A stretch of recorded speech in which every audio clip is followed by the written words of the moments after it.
रहा है। आज मैं स्वयं आपको अपने जीवन की कहानी सुनाना चाहती हूँ। मेरा जन्म भगवान विष्णु के कमल चरणों से हुआ। ब्रह्मा ने मुझे अपने कमंडल में स्थान दिया और मैं लंबे समय तक स्वर्ग लोक में प्रवाहित होती रही। एक समय राजा भागीरथ ने अपने पूर्वजों के उद्धार के लिए कठोर तपस्या की। उस तपस्या से प्रसन्न होकर ब्रह्मा जी ने मुझे पृथ्वी में जाने का आदेश दिया, परंतु मेरी प्रचंड धारा से पृथ्वी को हानि पहुंच सकती थी। तभी भगवान शिव ने मुझे अपनी विशाल जटाओं में धारण किया और मुझे पृथ्वी में धीरे धीरे प्रवाहित किया। तभी से मुझे मां भागीरथी के नाम से भी जाना जाने लगा।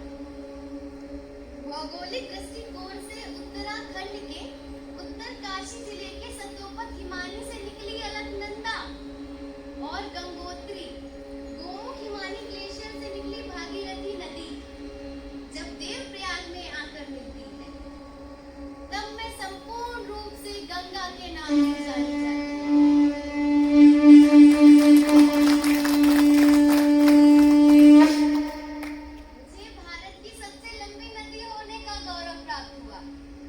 मेरी कुल लंबाई 2525 किलोमीटर।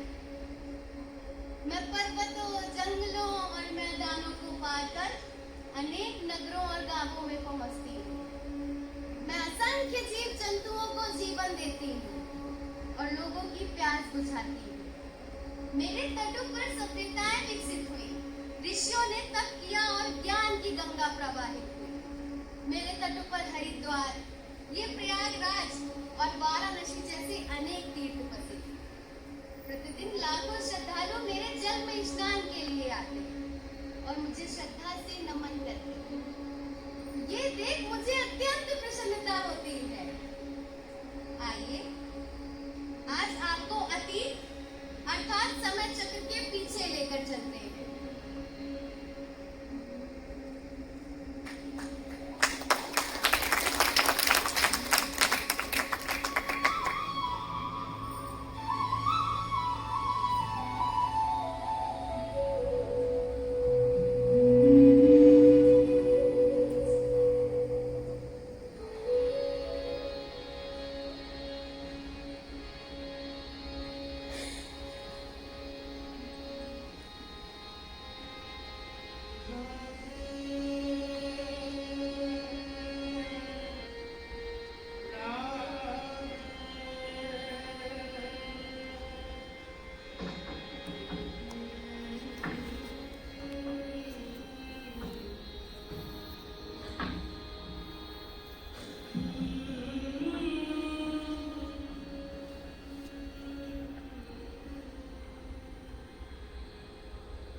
मुझे भक्ति काल की कृष्ण भक्ति शाखा का प्रमुख कवि माना जाता है।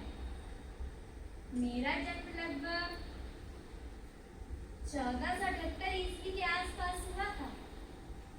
कुछ विद्वानों का कहना है मेरा जन्म सीधी जो हरियाणा के पास है वहां जन्म हुआ, और कुछ विद्वानों का कहना है मेरा जन्म आगरा जो नलक्का के पास है वहां जन्म हुआ। अलग अलग विद्वान है, अलग अलग उनके मत। मैं जन्म से दृष्टिहीन, परंतु मैंने अपनी अंतर्दृष्टि से श्री कृष्ण के बाल स्वरूप, बाल लीलाओं तथा वात्सल्य का ऐसा चित्रण किया कि लोग उन्हें प्रेम से पढ़ते और गाते हैं। एक बार की बात है, वृंदावन और मथुरा के बीच स्थित गौ घाट है। वहां पर मैं बैठ के अपने लिखे हुए विनय पद गा रहा था। तभी वहीं से वल्लभाचार्य जी निकले। उनको मैंने अपने लिखे हुए विनय पद सुनाए और वो मेरे पद सुन के बहुत प्रसन्न हुए। उन्होंने मुझे एक सुझाव दिया, बेटा तुम कृष्ण भक्त में लीन हो जाओ। फिर क्या, मैं कृष्ण भक्ति में लीन हो गया। मेरी प्रमुख रचनाएं सूर सागर, सूर सारावली और साहित्य लहरी मेरी प्रमुख रचनाएं हैं। सूर सागर में 1.25 लाख पद थे, परंतु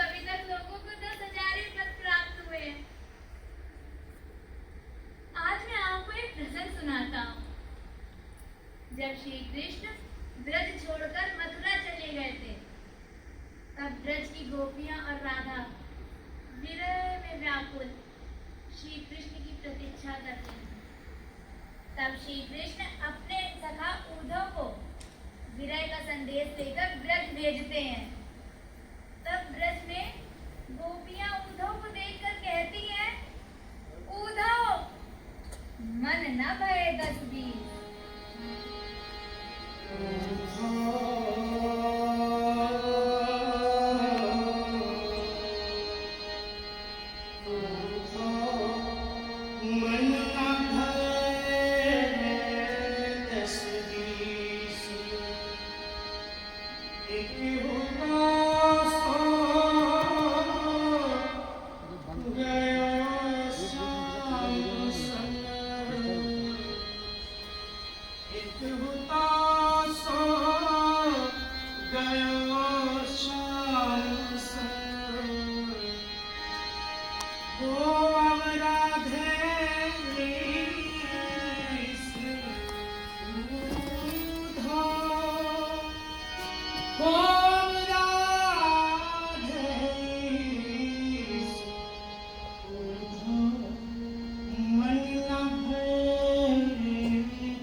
अच्छा कान्हा, बताओ तो जरा कि मैं तुम में कहाँ कहाँ हूँ?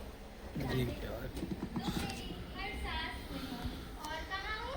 मेरे हृदय में हो, मेरी धड़कनों में हो, मेरी आँखों में हो, मेरे विचारों में और मेरे सारे भावों में हो। अच्छा कान्हा, अब ये बताओ मैं कहाँ नहीं हूँ? राधे, तुम मेरे भाग्य में नहीं।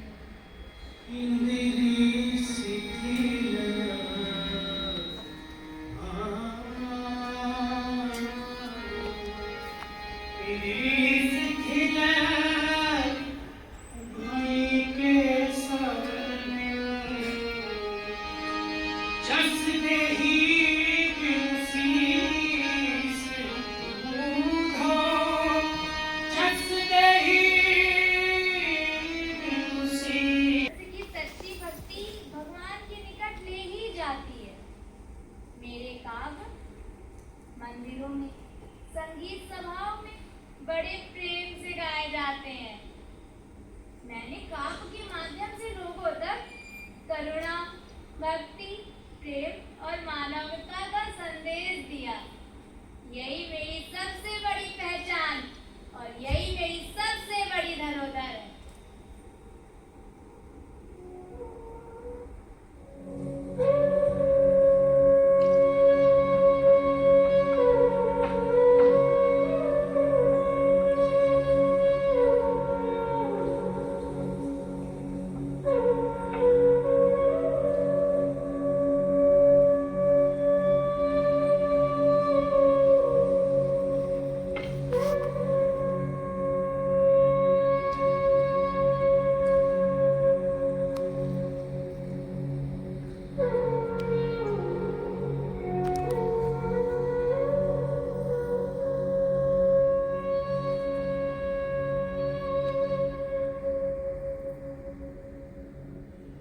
सूर सूर तुलसी ससी उडगन के सब दास, अब के कभी खद्योत सम जहाँ तहाँ करत प्रकाश।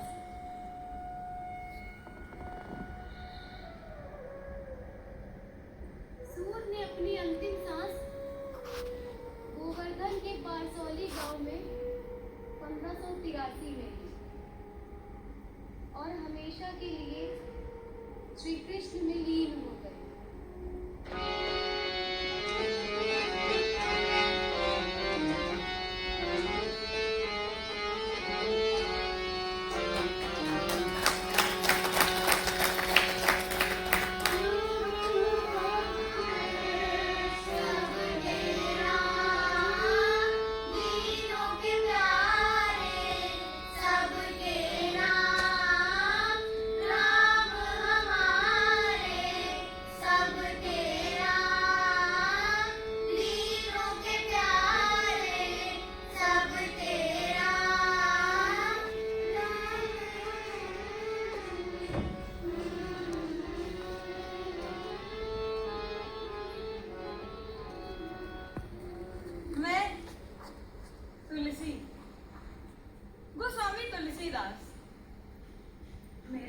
के विषय में विद्वानों के अलग अलग मत हैं।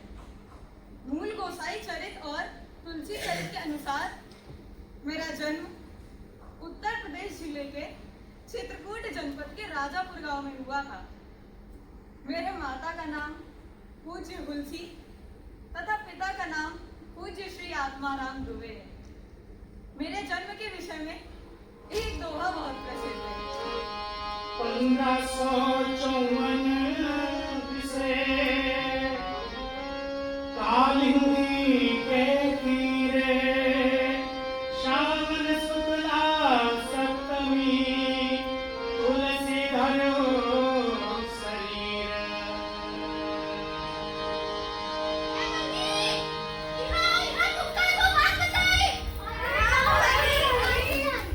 अरे पता है आत्माराम दुबे काका के यहाँ को बिटवा पैदा हुआ है।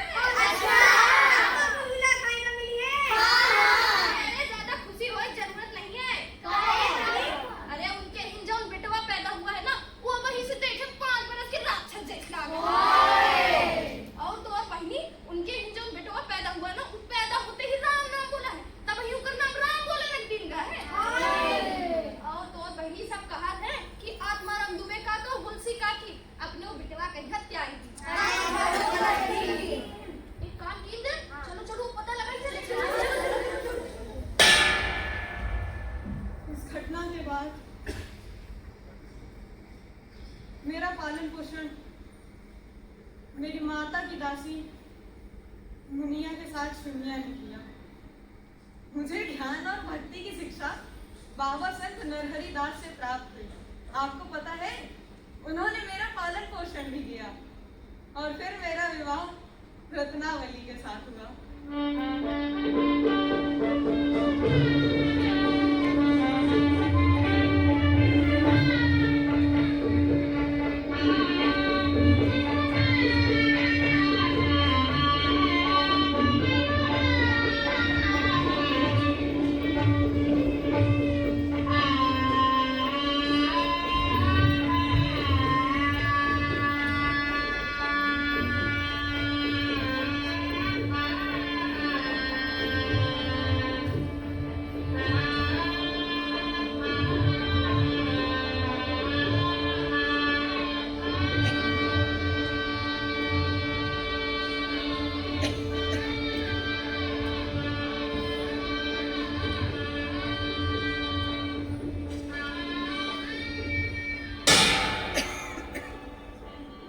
कुछ दिनों बाद मेरी पत्नी रत्ना मुझे बिना बताए मायके चली गई, जिसके बिना मुझे बिल्कुल अच्छा नहीं लग रहा था।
का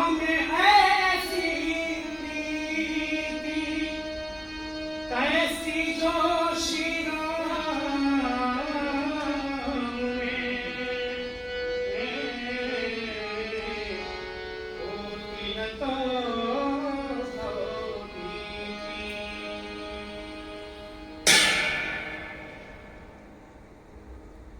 इन शब्दों ने मेरा जीवन बदल दिया। बस फिर मैंने अपना गृहस्थ जीवन छोड़कर स्वयं को श्री राम की भक्ति में लीन कर दिया। मैंने सन 1574 ईस्वी में रामचरितमानस की रचना आरंभ की।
रामचरितमानस को मैंने 2 वर्ष 7 महीने में पूरा किया। रामचरितमानस के अलावा मैंने जानकी मंगल, पार्वती मंगल, बरवे रामायण, रामाख्या प्रश्न, रामलला नहचू, दोहावली, कवितावली, गीतावली, विनय पत्रिका आदि ग्रंथों की रचना की। और अब मेरा मन भगवान श्री राम के दर्शन के लिए व्याकुल रहने लगा। मैंने अनेक वर्षों तपस्या की। मेरी तपस्या और भक्ति से प्रसन्न होकर हनुमान जी की कृपा से मुझे भगवान राम के दर्शन प्राप्त हुए। और अब मेरे जीवन का केवल एक ही उद्देश्य रह गया, श्री राम की भक्ति और जन जन तक भक्ति का प्रचार पहुंचाना।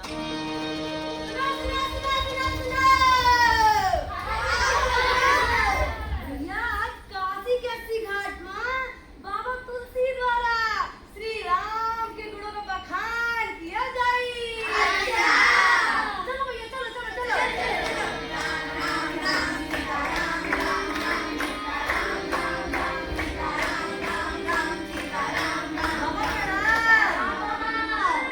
प्रसन्न रहिए प्रभु श्री राम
आवश्यकता।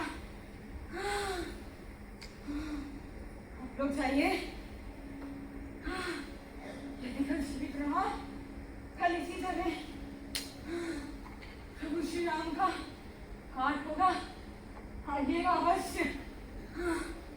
चलिए।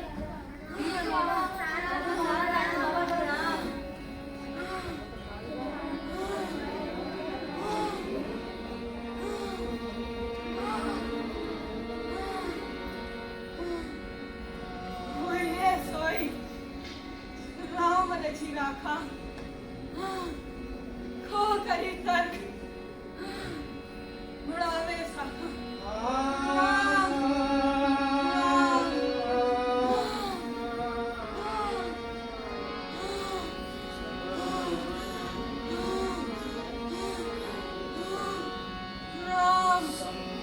राम जय राम मैया। राम गंग के तीरे राम श्याम कृष्ण बीज सनी जय राम मैया। राम तुलसी का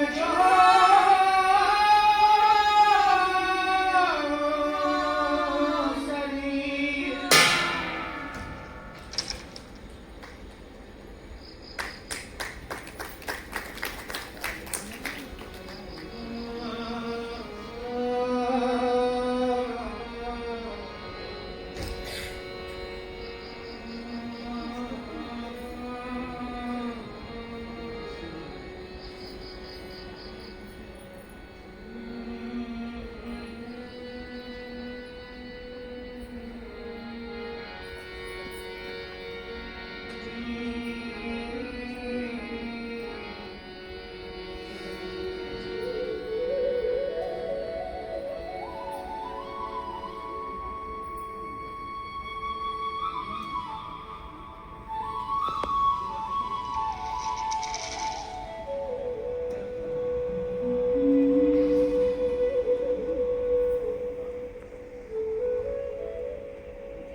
मेरा नाम भले ही रसखान है, लेकिन मेरी सबसे बड़ी पहचान तो ये है कि मैं कृष्ण प्रेम का कवि हूँ।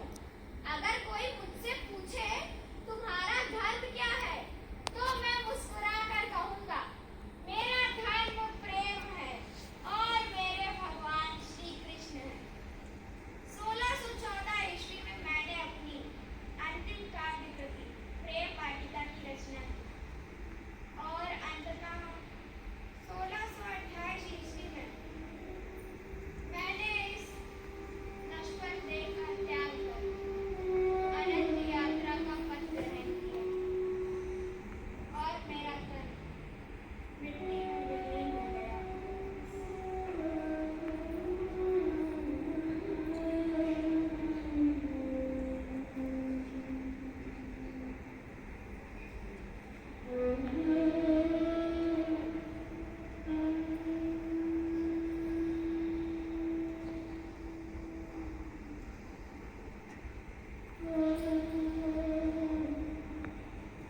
मैं युगों युगों से बहती हुई भारत की संस्कृति की साक्षी, मैं की तरह इतिहास भी निरंतर आगे बढ़ता रहा और भारत ने आधुनिक काल का नए संघर्ष का आह्वान सुना।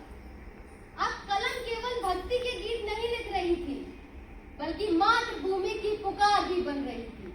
ये लेखनी में करुणा भी थी, ओज भी था और देश प्रेम की प्रचंड ज्वाला भी। उनकी कविता सुनकर हर भारतीय का हृदय गर्व से भर उठता था। आइए आज हम स्वागत करें उन अमर कवियत्री का, जिनकी अमर पंक्तियां आज भी भारत के कोने कोने में गूंजती हैं।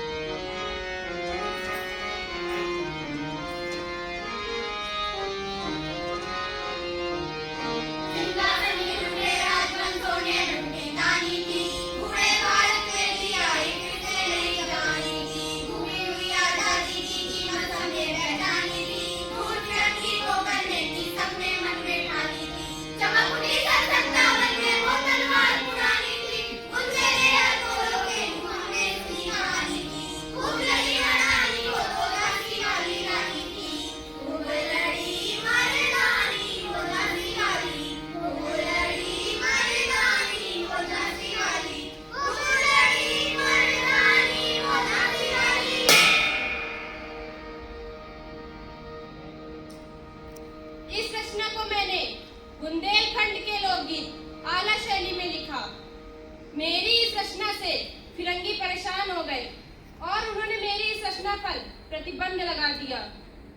सुभद्रा कुमारी चौहान हूँ मैं। मेरा जन्म 16 अगस्त 1904 को यही प्रयागराज के निकट निहालपुर गांव में हुआ। बचपन से ही मुझे कविताएं लिखने और पढ़ने का बहुत शौक था। मेरी प्रारंभिक शिक्षा यही प्रयागराज के क्रॉसमेट गर्ल्स स्कूल से हुई। वहीं से मेरे साहित्यिक जीवन की शुरुआत हुई। सन 1919 में मेरा विवाह ठाकुर लक्ष्मण सिंह चौहान से हुआ। विवाह के बाद मैं जबलपुर मध्य प्रदेश चली गई। मेरे पति देशभक्त थे, इसलिए मैं उनके साथ महात्मा गांधी के नेतृत्व में चल रहे असहयोग आंदोलन में उनका साथ दिया।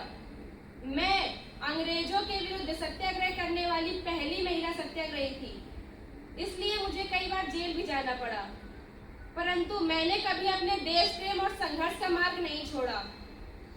मैंने अपनी कविताओं के माध्यम से देशवासियों में वीरता, देश प्रेम और स्वतंत्रता की भावना जगाने का प्रयास किया। मेरी कविताएं वीरों का कैसा हो वसंत, जलियांवाला बाग में वसंत तथा ये कदम का पेड़ और कहानी संग्रह, सीधे साधे चित्र, बिखरे मोती और उन्मादनी मैंने ही लिखी।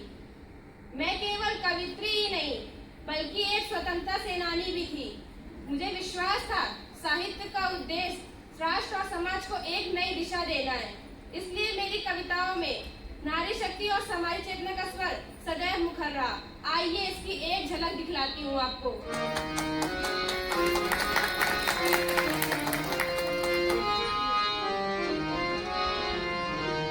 कानपुर के नाना की मुंह बोली बहन छबीली थी, लक्ष्मीबाई नाम की डाकी वो संतान अकेली थी।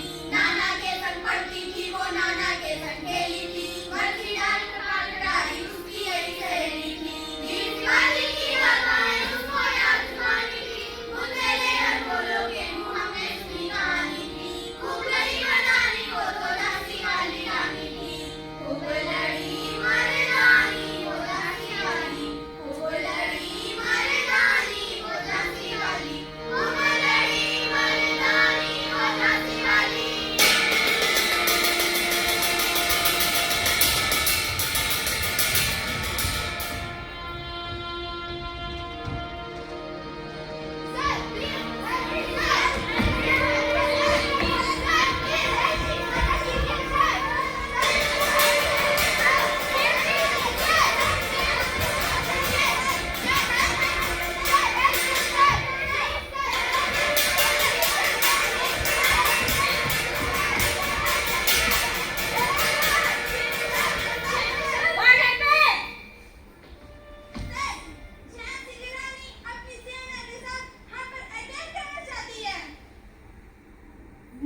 पहले मेरी मृत्यु हो गई, परंतु मेरी कविताएं आज भी देशवासियों के हृदय में ज्योति प्रज्वलित कर रही हैं, और यही मेरे जीवन की सबसे बड़ी उपलब्धि है।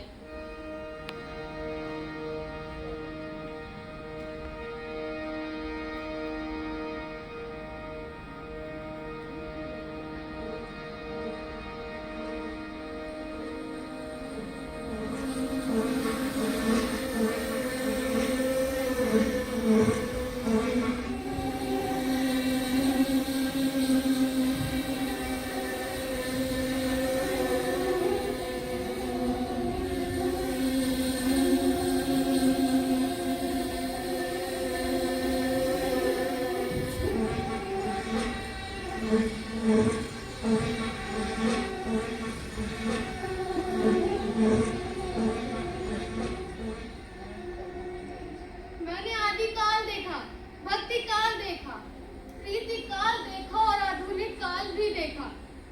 मैंने संतों की वाणी सुनी, कवियों की साधना देखी, चंद्र परिदाई को पृथ्वीराज रासों में पृथ्वीराज चौहान के अद्भुत शौर्य और पराक्रम का गान करते देखा।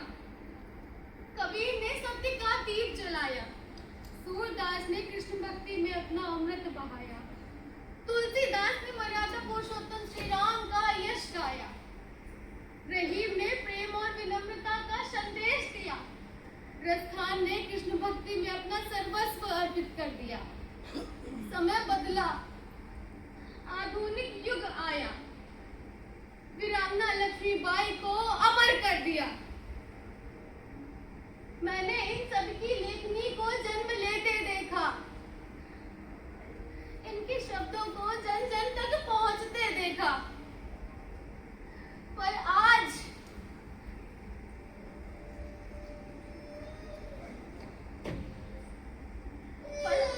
मैं अपने बच्चों के बीच स्वयं को अकेला महसूस कर रही हूँ। मैंने तो तुम्हें जीवन दिया, तुम्हारी प्यास बुझाई, तुम्हारी फसलों को सींचा, परंतु बदले में मुझे क्या मिला? मैं प्रदूषण और उपेक्षा। अब तो कभी कभी मन करता है कि मैं इस धरती को छोड़कर चली जाऊं, वहीं जहां से मैं आई थी, भागीरथ की तपस्या की स्मृतियों से, ब्रह्मा के पवित्र शरण में। किंतु मुझे लगता है कि मैं यहाँ रहने योग्य नहीं बची।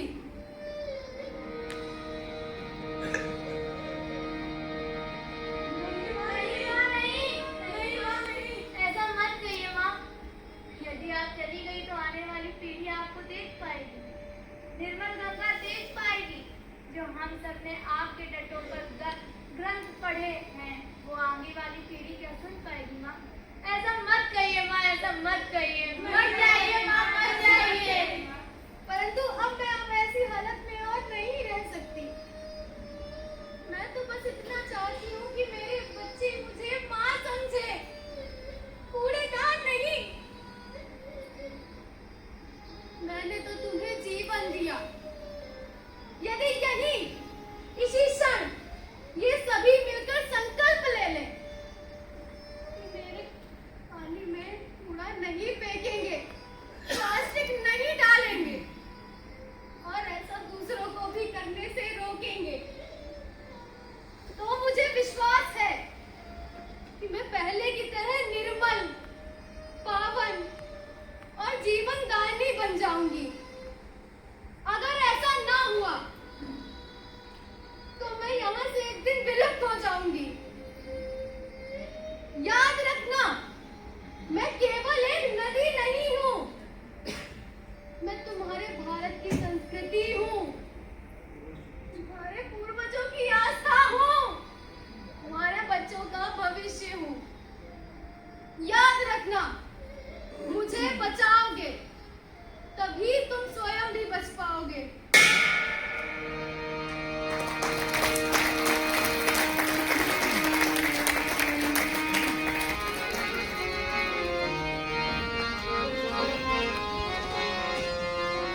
नाट्य प्रस्तुति युगधारा चाचा नेहरू बालिका इंटर कॉलेज बर्रा कानपुर उत्तर प्रदेश के बच्चों द्वारा ये प्रस्तुत किया गया नाटक बहुत ही खूबसूरत जोरदार तालियों के साथ हम इसका स्वागत करते हैं।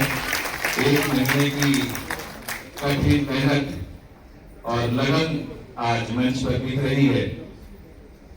हम अपने निदेशक महोदय केंद्र के और साथ ही हमारे जो अतिथि हैं उनसे हम निवेदन करेंगे कि कृपया मंच पर आए और इस युगधारा प्रस्तुति के नाट्य निर्देशक मार्गदर्शक श्री नीरज कुशवाहा जी को अंगवस्त्र और पदक भेंट कर सम्मान करें और साथ ही चाचा नेहरू बालिका इंटर कॉलेज बर्रा कानपुर उत्तर प्रदेश की प्रधानाध्यापिका डॉक्टर पूर्णिमा मिश्रा जी की जगह पर आई हैं सुश्री मोनिका सिंह पाल जी। हम उनको भी मंच पर आवाज देते हैं कि वो भी आए और हम अपने निदेशक महोदय अतिथियों से निवेदन करें कि वो उनका भी सम्मान करें।